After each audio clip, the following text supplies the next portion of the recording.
Muy buenas noches, queridos hermanos. Decimos amén a la reseña histórica que hizo Omar sobre la historia de la Iglesia. ¿Cuánto se podría decir sobre esto?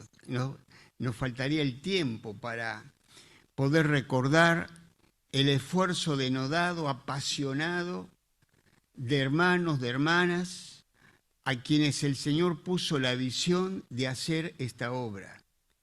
Y ellos, en forma denodada, incansable, siguieron adelante para que nosotros en el presente podamos gozar de estas instalaciones tan cómodas, hermosas, que el Señor nos permite disfrutar. Mientras Omar estaba hablando, yo pensé en el himno que decía: pasar quisiera yo así de este mundo, bien recordado por obras de amor. Entonces damos gracias a Dios por aquellos hermanos que serán recordados siempre por sus obras de amor, por todo lo que ellos hicieron para que el nombre del Señor sea engrandecido aquí en este lugar. Felicitaciones a la Iglesia por este nuevo aniversario. Son 61 años donde en todo el tiempo se mostró la gran fidelidad de nuestro Dios, sosteniendo, fortaleciendo a su pueblo en medio de tiempos de paz, en medio de tiempos de tormentas, como siempre ha ocurrido, pero la Iglesia sigue adelante, cumpliendo con su misión de salvar a los perdidos y de edificar a los santos. En esta hora yo quisiera seguir hablando sobre las características de una iglesia que crece. Ayer hemos hablado de 6, hoy vamos a tocar una más. Dios quiere que se descubran y se desarrollen los dones para que una iglesia crezca. Les invito a que me acompañen en la lectura de algunos textos que vamos a leer en 1 Corintios, capítulo 12.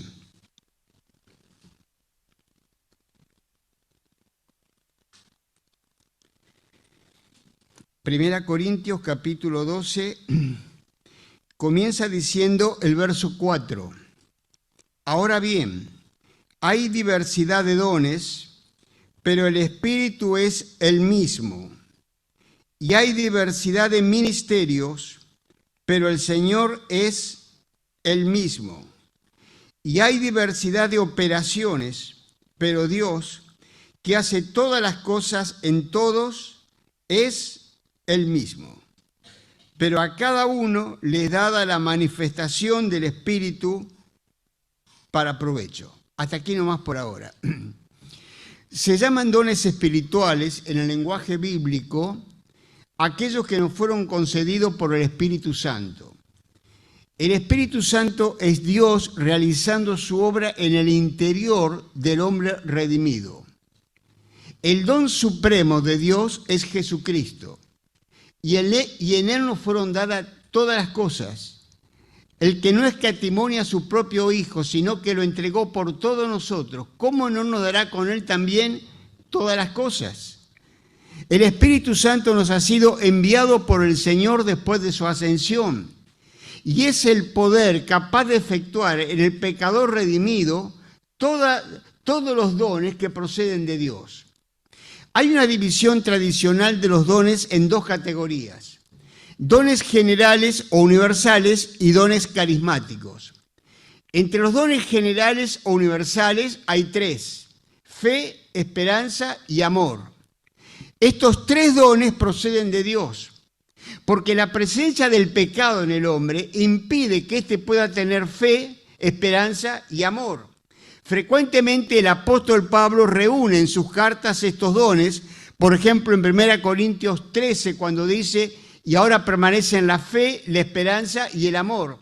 Y lo mismo hace el apóstol Pedro, cuando hablando de la obra de Cristo dice en su primera carta, capítulo 1, versículos 20 y 21, lo siguiente.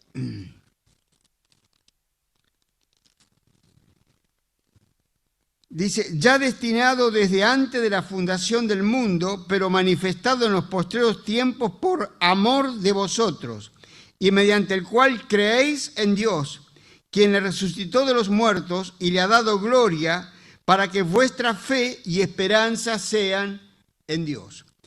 Necesariamente entonces, fe, esperanza y amor han de encontrarse en todos los cristianos.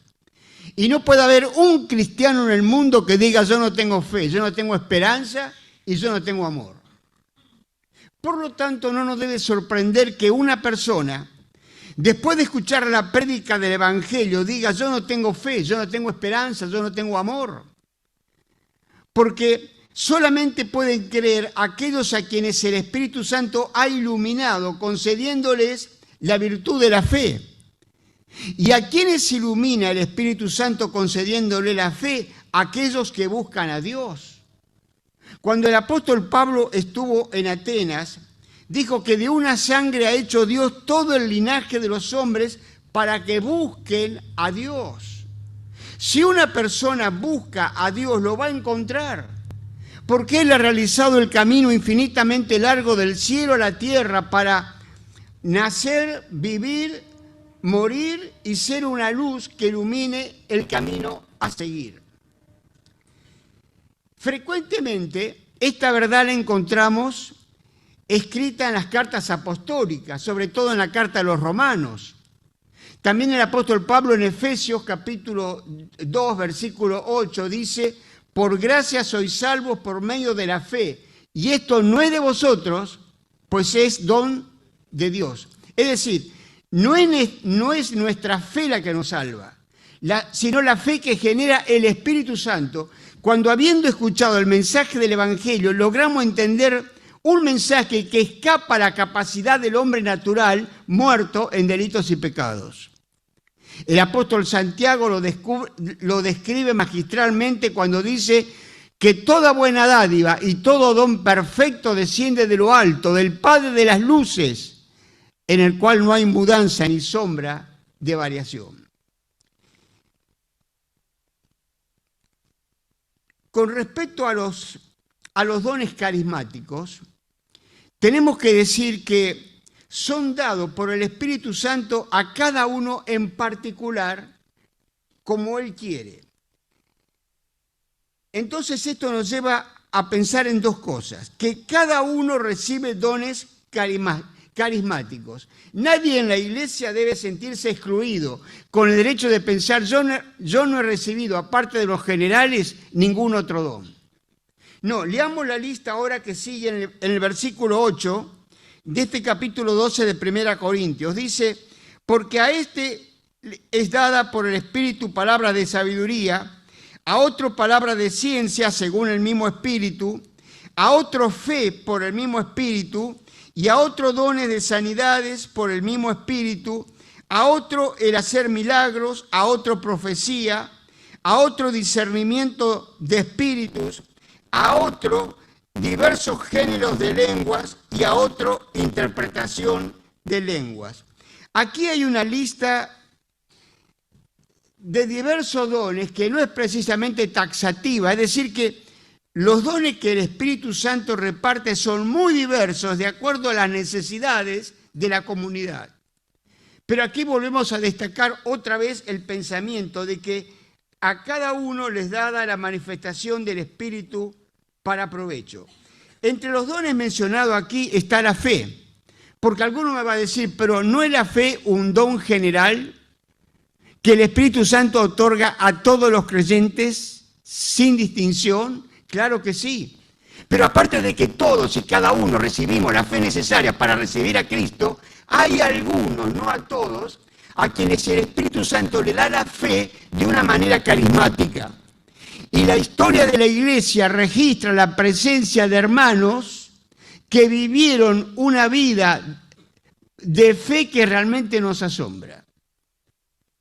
Yo nunca me voy a olvidar una vez que un hermano de la ciudad de Villa María, de la provincia de Córdoba, me contó la siguiente anécdota.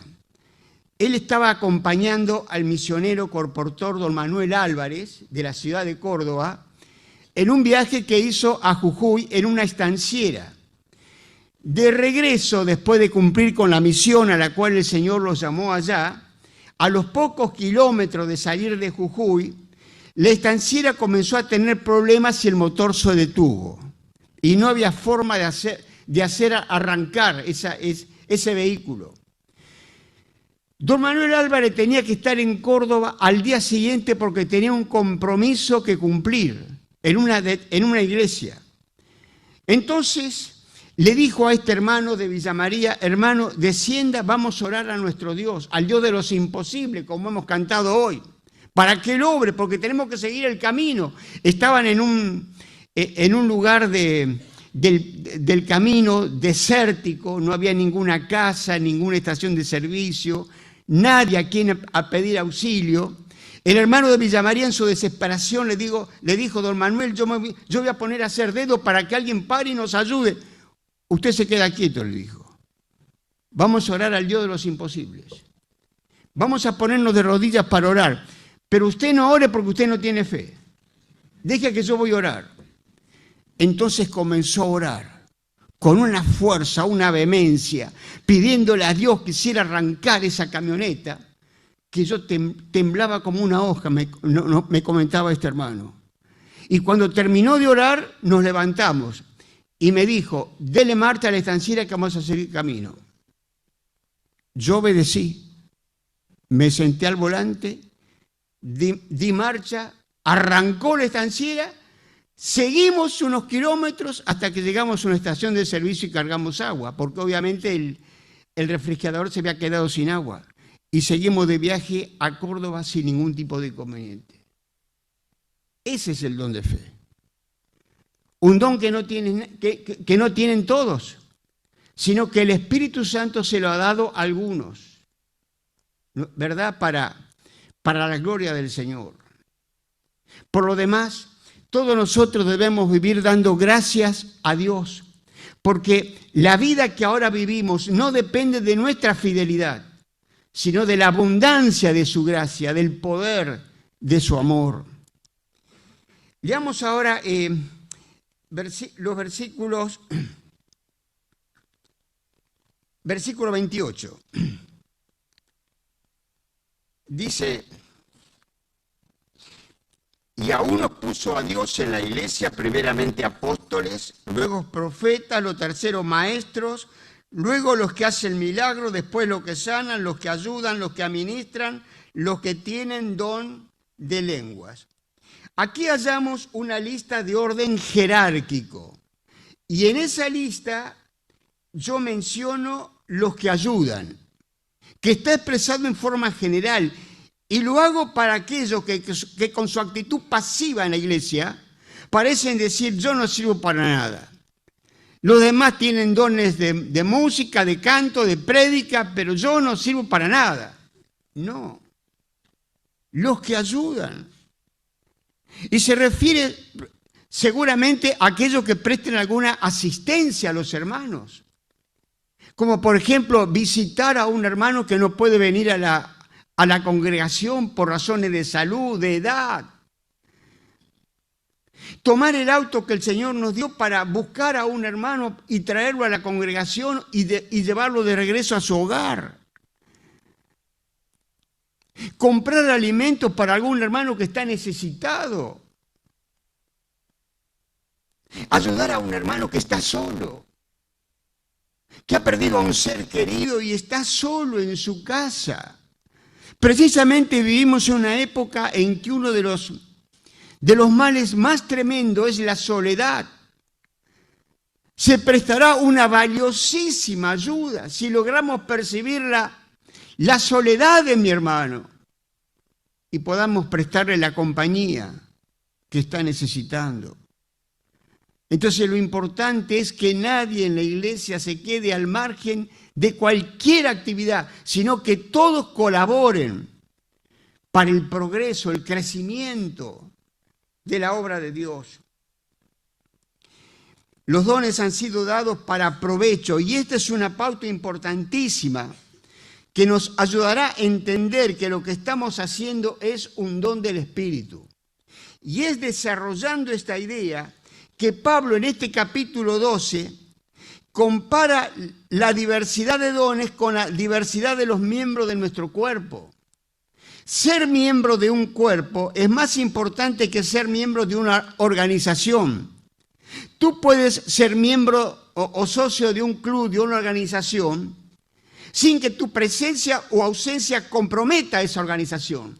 Pero no ocurre así con nuestro cuerpo, porque no hay manera de separar los miembros del cuerpo mismo.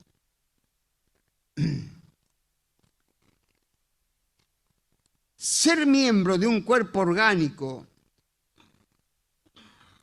es mucho más que ser miembro de una organización o un club, como he mencionado.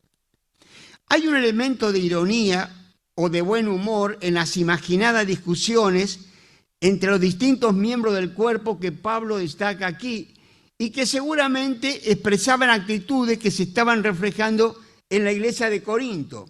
Se los voy a leer. Versículo 15. Dice, si dijere el pie, porque no soy mano, no soy del cuerpo, por eso no será del cuerpo. Y si dijere la oreja, porque no soy ojo, no soy del cuerpo, por eso no será del cuerpo. Si todo el cuerpo fuese ojo, ¿dónde estaría el oído? Si todo fuese oído, ¿dónde estaría el olfato? Mas ahora Dios ha colocado los miembros, cada uno de ellos, en el cuerpo como Él quiso. Aquí encontramos la discusión entre los distintos miembros. Encontramos al pie quejándose porque la mano está libre para realizar tareas más honrosas, pero no por eso el pie deja de ser un miembro del cuerpo, absolutamente necesario para el funcionamiento del mismo, pues ¿cómo podría la mano hacer cosas, trabajar, si el cuerpo estaría postrado permanentemente en una cama? Y de igual manera él se imagina a la oreja quejándose porque el ojo realiza una tarea más digna que ella. Pero no por eso la oreja es un miembro importante del cuerpo, absolutamente necesario para su normal funcionamiento. Yo tengo un problema en mis oídos que no puedo escuchar bien ahora. De mi oído izquierdo tengo el 20% de audición, de mi oído derecho el 80%. Entonces cuando me hablan, sobre todo de costado, tengo dificultades para oír. A Guillermo le tengo que estar pidiendo permanentemente que me hable en voz fuerte para poder escucharle. Yo hasta hace poco no le daba importancia a la oreja, al oído. Pero ahora me doy cuenta de la importancia tremenda que tiene para el funcionamiento de nuestro organismo. Más adelante sale otro intercambio de discusión, por lo cual uno le dice al otro, yo no te necesito. Esta es una actitud necia. Y los adelantos de la ciencia médica han enfatizado la gran argumentación del apóstol, encontrándose dentro de nuestro organismo pequeñas glándulas que regulan el funcionamiento de miembros que parecen más importantes. De modo que se destaca diáfanamente la gran verdad de que los miembros que parecen más débiles son los más importantes. A manera de argumentación y refiriéndonos a la realidad de la iglesia local, ¿qué pasaría si en la iglesia todos tendrían el don de la predicación, de la enseñanza pública y nadie tuviese la capacidad de dedicarse a la oración?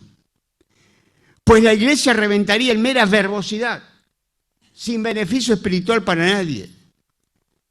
Los miembros que parecen más débiles, dice el apóstol Pablo, es evidente que hay un contraste entre la cara y los miembros escondidos necesarios para la reproducción de la vida. La belleza de los primeros no necesita explicarse, pero Dios utiliza otros miembros que no se ven y que son absolutamente necesarios para el normal funcionamiento del cuerpo. En la iglesia pasa exactamente lo mismo.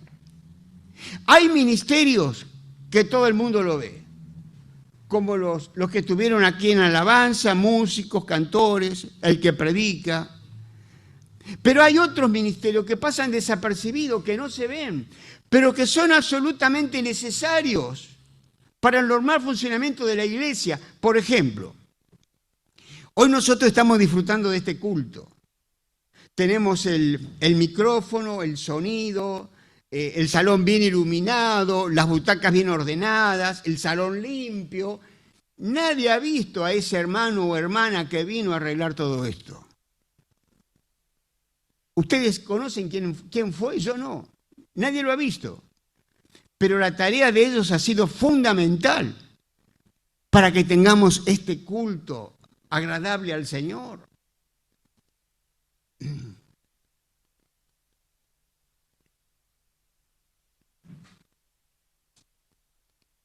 Le corresponde a Dios en su sabiduría colocar los miembros del cuerpo, cada uno en su lugar. El creyente fiel y obediente admitirá este buen orden, colaborando en lo mucho o en lo poco, de acuerdo a la capacidad que Dios le ha dado. El cuerpo no puede constituirse de un solo miembro, pues aun cuando éste sea tan importante como la cabeza, ¿cómo la cabeza podría funcionar sin la colaboración de todos los miembros? En los versículos 20 al 26, el apóstol destaca que todos los miembros son necesarios. Dice el verso 20, pero ahora son muchos los miembros, pero el cuerpo es uno solo. Ni el ojo puede decir a la mano, no te necesito, ni tampoco la cabeza a los pies, no tengo necesidad de vosotros. Antes bien, los miembros del cuerpo que parecen más débiles son los más necesarios. Y aquellos del cuerpo que nos parecen menos dignos, a esto vestimos más dignamente. Y los que nosotros son menos decorosos se tratan con más decoro. Porque los que nosotros son más decorosos no tienen necesidad. Pero Dios ordenó el cuerpo, dando más abundante honor al que le faltaba, para que no haya desaveniencia en el cuerpo, sino que los miembros todos se preocupen los unos por los otros, de manera que si un miembro padece, todos los miembros se duelen con él, y si un miembro recibe honra, todos los miembros con él se gozan. Dios compuso el cuerpo de acuerdo a su soberanía, sin importar las ideas humanas sobre honra o deshonra. En los capítulos 1 al 4 de esta epístola, el apóstol tuvo que reprender a los corintios porque se estaban dividiendo por razones puramente humanas, yéndose detrás de los líderes de la iglesia. En el capítulo 11, versículos 17 al 22, le fue preciso reprender a los hermanos por razones puramente humanas y carnales. Qué poco entendían estos corintios sobre la necesidad de que todos los miembros son importantes y que todos deben colaborar unos con los otros. Tales manifestaciones debieran despertarnos a la realidad de nuestra grave equivocación, porque muchas veces formamos grupitos con aquellos con los cuales compartimos cosas, con aquellos a quienes consideramos nuestros verdaderos amigos, y está bien, porque tenemos que tener amigos íntimos dentro de la congregación, pero a veces estos grupitos miran mal a otros grupos, destruyéndose la unidad del cuerpo de Cristo. Que hagamos un alto para considerar de nuevo la necesidad de que todos los miembros se preocupen los unos por los otros, dentro de la unidad del cuerpo que Dios ha establecido en Jesucristo. Ahora vamos a ver el reconocimiento de los dones. Ya hemos enfatizado la gran verdad de que todos y cada uno ha recibido dones carismáticos. Sin embargo, en la iglesia siempre hay hermanos que son espectadores, que no se preocupan por descubrir sus dones. ¿A qué se debe esto? Hay quienes realmente no desean servir a Dios, entonces no les preocupa para nada saber qué don tienen. Segundo, hay quienes no tienen mayor amor por las almas, que es el motor esencial para servir a Cristo en la iglesia y en el mundo. Hay quienes no saben que es un deber del cristiano descubrir su don. Y numerosas iglesias no se preocupan por enseñar a sus miembros esta importantísima verdad. Seguramente Dios está haciendo sentir a algún hermano en esta hora el deseo de descubrir cuál es el don que tiene para poder trabajar eficientemente en algún ministerio. ¿Cómo podemos descubrir el don? Yo he anotado acá 3 o 4 cosas. En primer lugar, el estudio. Hay que estudiar el tema. Cada creyente debe leer la lista de dones que encontramos en Romanos 12, versículos 6 al 8, y 1 Corintios 12, 8 al 28. Cada uno debe tener alguno de estos dones, que yo he resumido con los dones que les voy a leer, porque en esta lista hay algunos dones que fueron para la Iglesia Apostólica, que dejaron de ser. Entonces vamos a ver cuáles son los dones que en la actualidad el Señor reparte para el beneficio de la comunidad. El don de servicio o ayuda, el don de enseñanza, de exhortación, de repartir, de hacer misericordia, palabras de sabiduría, de fe, de administración, de evangelismo y pastor. Si consideras que no tienes ninguno de los dones mencionados, hay que revisarlo y replantearlo todo a la luz de la palabra de Dios. Por otra parte, habrá que consultar a hermanos de experiencia que ya han descubierto sus dones y lo están ejercitando. ¿No es el deber de los ancianos de la iglesia ayudar a los hermanos a descubrir sus dones y darles oportunidad para que lo ejerciten en algún ministerio? Otro punto importante es la oración. Los dones han sido dados soberanamente por el Señor resucitado. La Biblia no nos dice cuándo, pero es evidente, ya que cada uno tenemos por lo menos un don, vincularlos al momento de la conversión. Yo creo que en el momento de la conversión ya el Espíritu Santo nos otorga un don. Ese don puede estar ahí latente, incipiente, esperando expresarse. Por eso necesitamos orar. Este paso es previo y fundamental a todos los demás. Orar para que Dios nos muestre exactamente cuál es el don que nos ha dado. Cada uno debe sentir inclinaciones hacia una determinada tarea. Yo voy a mencionar algunas tareas aquí. Por ejemplo, la limpieza del salón de reunión, su decoración, encargarte de escribir a un miembro apartado o a un misionero una vez al mes, hacer una visita semanal a un enfermo o a una persona anciana, invitar a personas que estén de paso a comer en tu casa, a hospedarlos, a cocinar en un campamento, a participar en el servicio de la biblioteca, recopilar informaciones misioneras y difundirlas, cuidar niños durante el culto, escribir una canción y compartirla con el grupo, cantar en el coro, participar de la música, ir de puerta en puerta evangelizando,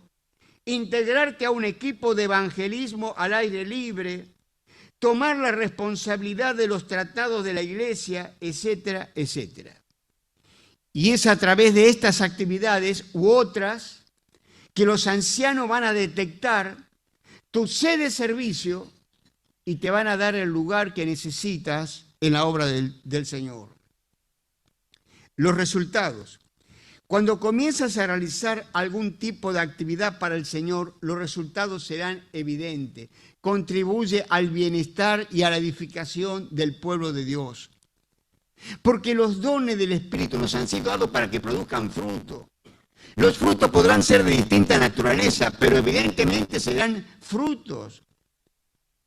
Dijo el Señor, no me elegisteis vosotros a mí, sino que yo os elegí a vosotros y os he puesto para que vayáis y llevéis fruto. La prueba cumbre para la determinación del don espiritual es el fruto que produce. Cuando mi actividad en algún ministerio produce resultado, otros van a hablar acerca de lo que estoy diciendo. Entonces conviene preguntarme, ¿qué dicen mis hermanos de la labor que estoy desarrollando en la iglesia? ¿Hay algo que ellos nunca me pidieron que hagan?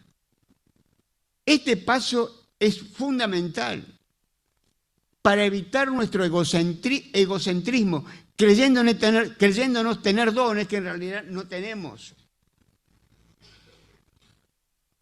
Cada creyente debe preguntarse cuál es el lugar que Dios le ha designado en la congregación.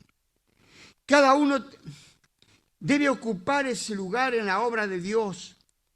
No te sientas desamparado. Ocupa tu lugar, que es un lugar de servicio. Comienza a obedecer a Dios en todo. Y Dios abrirá nuevas áreas de servicio y de devoción personal a Cristo. ¿Has pensado seriamente en el servicio que realizas para el Señor? Si el Señor no te ha llamado a puestos prominentes, con seguridad te llama a cooperar con entusiasmo en la gran tarea del crecimiento de su obra. Puedes ayudar orando, puedes ayudar haciendo, según tu capacidad, parte del variado trabajo de la evangelización, aunque esto se reduzca a algo tan simple como repartir un folleto. Puedes ayudar visitando. Puedes ayudar de 1000 maneras y de todas maneras servirás a Cristo. Y entonces ahora el último punto que quiero mencionar es manos a la obra. Aquí es donde muchos fracasan. Quieren tener un don, pero para su propia gratificación. No están dispuestos a trabajar para el desarrollo del mismo. Toda capacidad tiene que ser desarrollada y ejercitada. Así como el músico, el médico, el abogado, el albañil, etcétera, buscan desarrollar sus capacidades antes de que puedan ser totalmente productivas, así nosotros tenemos que desarrollar y ejercitar ese don que Dios nos ha dado. Alguien ha dicho que al 10% de inspiración tenemos que agregarle el 90% de transpiración. Porque el empeño de nuestra capacidad está relacionado con el trabajo personal. ¿Quieres tener el don de la enseñanza? Entonces tendrás que dedicar horas al estudio, al escudriñamiento de la palabra de Dios. ¿Quieres tener el don de misericordia? Entonces tendrás que ir a visitar hospitales, sanatorios, para llevar una palabra de amor a los enfermos. Todo esto exige trabajo, esfuerzo, tiempo. Es que sin esfuerzo no se logra nada. Vivimos en un mundo narcisista donde estamos siendo absorbidos por nosotros mismos, nuestros gozos, nuestra tristeza, nuestros triunfos, nuestras derrotas. Es necesario que levantemos los ojos de nosotros mismos y siguiendo el ejemplo de Cristo, lo pongamos en Dios y su obra en nosotros. Concentremos nuestra atención en lo que estamos produciendo para Dios.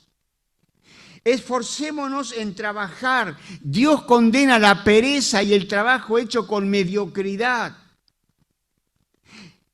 Librémonos de la mediocridad, de la improvisación, de la impuntualidad. Dejemos de medir nuestro trabajo y nuestra producción por los criterios y normas de la sociedad en la que nos toca vivir.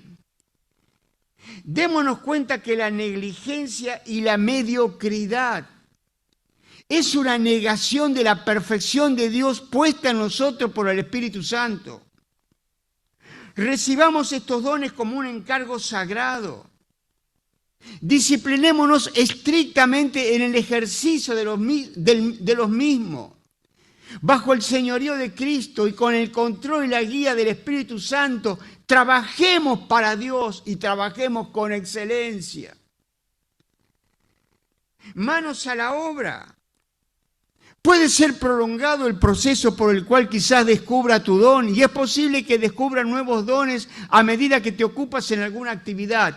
Esto no debe desalentar a nadie. Dios quiere usarnos y jamás seremos usados efectivamente hasta que descubramos nuestro don y lo pongamos a su disposición.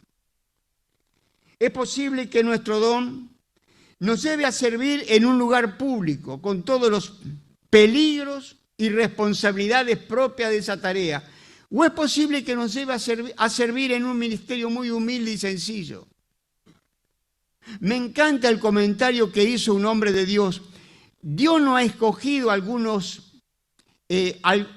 creyentes por encima de los demás, sino que a cada uno le ha dado la manifestación del Espíritu para provecho. Cualquiera sea tu actitud, cuéntala no como algo tuyo, sino como algo que has de poner al servicio de Dios. Debemos reconocer que nada de lo que tenemos es nuestro. Todo es de Él.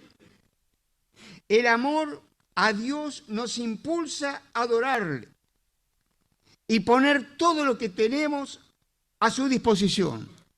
Nuestra motivación va de acuerdo con lo que dijo el apóstol Pablo: hacedlo todo para la gloria de Dios. Entonces, hermanos, iglesia del Señor, manos a la obra. Este es el momento de reconocer nuestros dones y empezar a trabajar, a servir a nuestro gran Dios y Salvador Jesucristo, para que la iglesia pueda crecer en número y en calidad, como hemos visto ayer, y el nombre del Señor sea glorificado.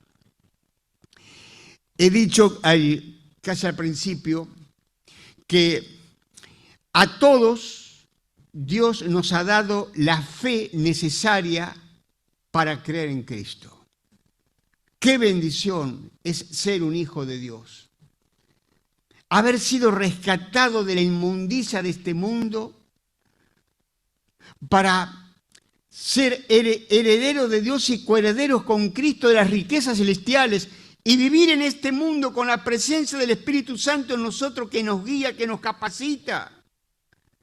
Qué bendición es formar parte del pueblo de Dios, de estar reunidos como en esta noche, en este salón, alabando su nombre, escuchando su palabra, gozándonos de la comunión y de los momentos que vamos a compartir juntos, saludándonos, dándonos un beso, un abrazo, compartiendo alimentos. Esto es un anticipo de lo que va a ser cuando estemos en el cielo. ¿Ustedes se imaginan lo que será cuando llegue ese momento? Cuando el Señor venga y nos arrebate, quizás sea hoy, ojalá sea hoy, y nos arrebate. Y con cuerpos perfectos estaremos delante de Él para ser semejantes a Él, porque le veremos como Él es. Qué privilegio, qué honor es ser un hijo de Dios. Yo recuerdo el día feliz cuando me entregué a Jesucristo. Tenía 8 años. Quedó registrado en mi memoria el día en que Él me dio la fe suficiente para creer que Él murió en una cruz, que derramó su sangre por mí, que yo estaba lejos de Él a pesar de que era un niño, por mis pecados. Y ese día le pedí perdón por mis pecados. Le entregué mi vida. Él entró por su espíritu y se quedó conmigo para siempre. Nunca me ha dejado ni me ha desamparado. En noches tristes, en días esplendentes, Él siempre estuvo conmigo. Esa es la experiencia de todo cristiano que ha recibido la fe suficiente para creer en Cristo. Y si en esta hora hubiese en mi audiencia alguna persona que ha venido aquí yo quiero decirte en el nombre de Dios que tú puedes tener esta experiencia aquí mismo, ahora mismo, si buscas a Dios. Si lo buscas de corazón, Él te va a dar la fe necesaria para entender este mensaje, que no cualquiera lo puede entender. Pero si Dios te ha dado la fe necesaria, tú lo vas a entender. Vas a entender que un día sobre un monte en Jerusalén se levantó una cruz. Y en esa cruz murió el unigénito Hijo de Dios para reconciliarnos con el Padre. Para que todo aquel que en Él cree no se pierda, mas tenga vida eterna. Querido amigo, amiga, yo te invito hoy en el nombre de Dios a que te acerques a Cristo y le pidas perdón. Nuestros pecados nos han alejado de Él y Él nos da la oportunidad como esta noche para abrir nuestro corazón y decirle: Señor Jesús, creo en ti. Yo quiero entregarte mi vida. Yo quiero que tú seas mi Salvador, que me salves del pecado, de la condenación. Yo quiero recibir la vida eterna, la esperanza, el don para servirte. Yo quiero que ahora tú me concedas la salvación de mi alma. Si tú tienes este deseo, este anhelo en tu corazón, es porque Dios te está hablando, porque el Espíritu Santo te está tocando. Y este es el momento en que tu mente va a ser iluminada para que veas esa cruz y al Hijo de Dios que te llama a venir a Él para ser salvo. Yo te invito ahora, en este momento, a que tomes la decisión más grande de tu vida, de decir para siempre no al pecado, al pasado con tus errores, tus decisiones equivocadas, decirle no y decirle sí al Hijo de Dios para que entre en tu vida y sea tu Salvador ahora y para siempre. ¿Habrá en esta audiencia alguna persona que quisiera tomar esta decisión? Si la hubiera, yo te invito a que allí donde estás, en silencio, repite esta oración que yo voy a hacer a Dios por ti. Y al término de esta oración, si lo haces con sinceridad, el Señor va a entrar en tu vida y no vas a ser el mismo que viniste aquí, porque te vas a ir a tu casa con la salvación del Señor, con la presencia de Dios en tu vida y con algún don que Él te va a dar para que le puedas servir. Así que si tú sientes ese deseo, cierra tus ojos para no distraerte y dile al Señor: Señor Jesús, yo quiero hoy buscarte con todo mi corazón. Yo te agradezco porque tú me has hecho ver la necesidad que tengo de encontrarme contigo, de ser salvo de la eterna condenación y siendo consciente que yo he pecado muchas veces contra ti. Te entrego mi vida. Perdóname, Señor. Perdóname, salva mi alma. Límpiame con la sangre que derramaste en la cruz. Y ahora, Señor, yo quiero agradecerte porque, aunque hay muchas cosas que todavía no entiendo, yo sé que en este momento tú has venido a morar en mi corazón para siempre.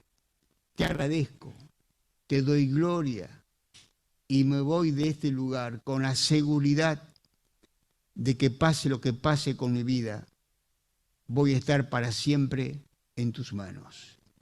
En el nombre del Señor Jesús, amén, amén.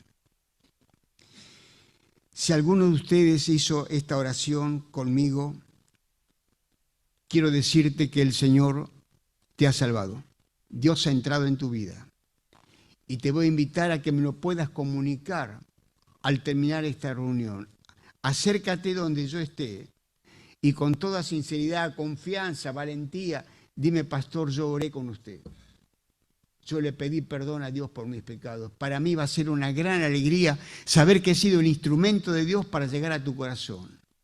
Y toda la iglesia se va a regocijar al saber que una nueva alma ha sido ganada para el reino de Dios. Que Dios te bendiga y nos vemos en unos minutos más para compartir momentos de comunión. Muchas gracias por vuestra atención.